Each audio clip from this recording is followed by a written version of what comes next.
বিশ্ব ইজতেমার দ্বিতীয় পর্বের তৃতীয় ধাপের আখেরি মোনাজাত আজ।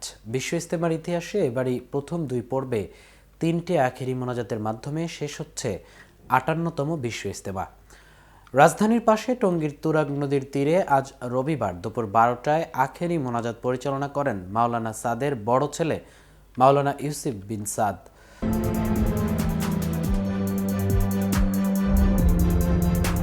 আইন শৃঙ্খলা রক্ষাকারী বাহিনীর নিরাপত্তা বলয়, ধর্মীয় উদ্দীপনায় তাবলিগ জামাতের দেশি বিদেশি শীর্ষ মুরব্বী, বুজুর্গ আলেম মাওলানাদের গুরুত্বপূর্ণ বয়ান, নফল নামাজ, তাসবিহ তাহলিল, জিকির আজকার ও ইবাদত বন্দেগীর মধ্য দিয়ে গতকাল শনিবার বিশ্ব ইজতেমার দ্বিতীয় পর্বের দ্বিতীয় দিন অতিবাহিত করেছেন আগত মুসল্লিরা। তবে এ পর্বে আখেরি মোনাজাত আরবি ও উর্দুতে পরিচালনা করার কথা রয়েছে। মোনাজাতের আগে হবে হেদায়াতি বয়ান। গতকাল বাদ ফজর তাবলিগের ৬ উসুলের ওপর বয়ান করেন মাওলানা ইলিয়াস বিন সাদ, তর্জমা করেন মাওলানা ওসামা ইসলাম। সকাল ৯:৩০টায় তালিমের মৌজুর বয়ান করেন নিজামুদ্দিন মার্কাজের মুফতি ইয়াকুব।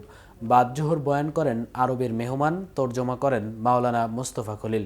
বাদ আসর বয়ান করেন হাফেজ মঞ্জুর, তর্জমা করেন মাওলানা রুহুল আমিন। বাদ মাগরিব বয়ান করেন মাওলানা ইউসুফ বিন সাদ, তর্জমা করেন মাওলানা মুনির বিন ইউসুফ। উর্দুতে বয়ান হলেও বাংলা, ইংরেজি, আরবি, তামিল, মালয়, তুর্কি ও ফরাসি ভাষায় তাৎক্ষণিক অনুবাদ করা হচ্ছে। বয়ান চলাকালে পুরো ইজতেমা ময়দানে নেমে আসে পিনপতন নীরবতা। ইজতেমার দ্বিতীয় পর্বের মিডিয়া সমন্বয়ক মোহাম্মদ সায়েম জানান, গতকাল বিকেল পর্যন্ত অর্ধশতাধিক রাষ্ট্রের প্রায় ১,৭০০ মেহমান উপস্থিত হয়েছেন। এর মধ্যে Australia, Algeria, Bahrain, Italy, Malaysia, Myanmar, Pakistan, সৌদি আরব ও তিউনিসিয়া উল্লেখযোগ্য। বিভিন্ন ভাষাভাষী ও মহাদেশ অনুসারে ইজতেমা ময়দানে বিদেশি মেহমানদের জন্য ভিন্ন ভিন্ন তাঁবু নির্মাণ করা হয়েছে। সেখানে তাদের জন্য প্রয়োজনীয় সুযোগ সুবিধার ব্যবস্থা রাখা হয়েছে। গুজব সৃষ্টির অভিযোগে একজন হেফাজতে। গতকাল Gazipur metropolitan police commissioner doctor Nazmul Karim Khan press briefing করে বলেছেন, সামাজিক যোগাযোগ মাধ্যমে ইজতেমায় হামলার হুমকি সংক্রান্ত গুজব সৃষ্টিকারীকে আইনের হেফাজতে আনা হয়েছে। তার সঙ্গে কথা বলা চলছে। অভিযোগ প্রমাণিত হলে পরবর্তী আইনগত ব্যবস্থা গ্রহণ করা হবে। ইজতেমার পরিবেশ ভালো উল্লেখ করে তিনি বলেন, আমাদের সব ধরনের ব্যবস্থা আছে।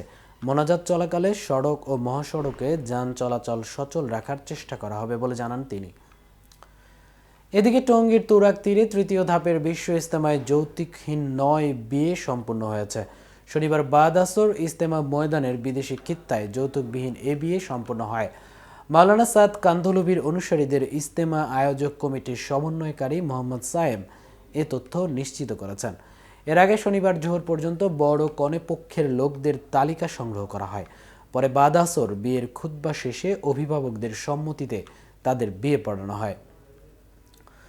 সবশেষ স্বজন ও মুসল্লিদের মধ্যে খুরমা বিতরণ করা হয়। এতক্ষণ সাথে ছিলাম আমি মামুন। কেটিভি নিউজের সাথে থাকার জন্য ধন্যবাদ।